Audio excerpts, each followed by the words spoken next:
మాతాకి జై. మీడియా మిత్రులకు నమస్కారం. నిన్నటి రోజున అసెంబ్లీలో ఎమ్మెల్యే కాలువ శ్రీనివాసులు మాట్లాడిన ఓఎంసీ మైనింగ్ లో జరిగిన అవినీతి అక్రమాలపై సిబిఐ దర్యాప్తు చేయాలని చెప్పడాన్ని రాయదుర్గం అసెంబ్లీ బీజేపీ పార్టీ స్వాగతిస్తోంది. 2019 నుండి 2024 మధ్యలో జరిగిన అవినీతి అక్రమాల, భూ కబ్జాలు, ఇసుక మట్టి దోపిడీ, నేమకల్లు కంకర మిషన్లు మరియు క్వారీలలో జరిగిన అవినీతి, మద్యం మట్కా విచ్చలవిడిగా తాండవించి ప్రజలు హింసించి దోచుకోవడం జరిగింది. దీనిపై గతంలో ఉన్న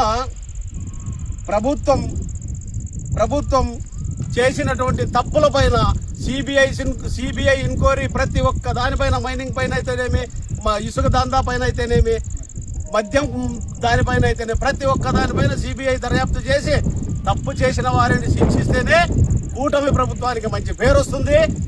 ఇటువంటివి చేయడం వల్ల ప్రజల్లో కూడా కూటమి ప్రభుత్వం పైన నమ్మకం ఏర్పడుతుంది. తప్పు చేసిన వాళ్ళు ఎంతటి వారినైనా శిక్షిస్తేనే న్యాయంగా, ధర్మంగా ఉంటుంది. అందుకే ఇటువంటి వాటిపైన అన్నింటినీ దృష్టి పెట్టి తప్పు చేసిన వారిని శిక్షించాలని భారతీయ జనతా పార్టీ తరఫున అసెంబ్లీ కన్వీనర్గా నేను హీరోజీరావు మరియు మా మండల అధ్యక్షులు మొత్తం రాయదుర్గం బీజేపీ పార్టీ వాళ్ళందరూ కోరుతున్నాము. నిన్న అసెంబ్లీలో జరిగినటువంటిది ఖచ్చితంగా నెరవేరుతుందని ఆశిస్తున్నాము. భారత్ మాతాకి జై.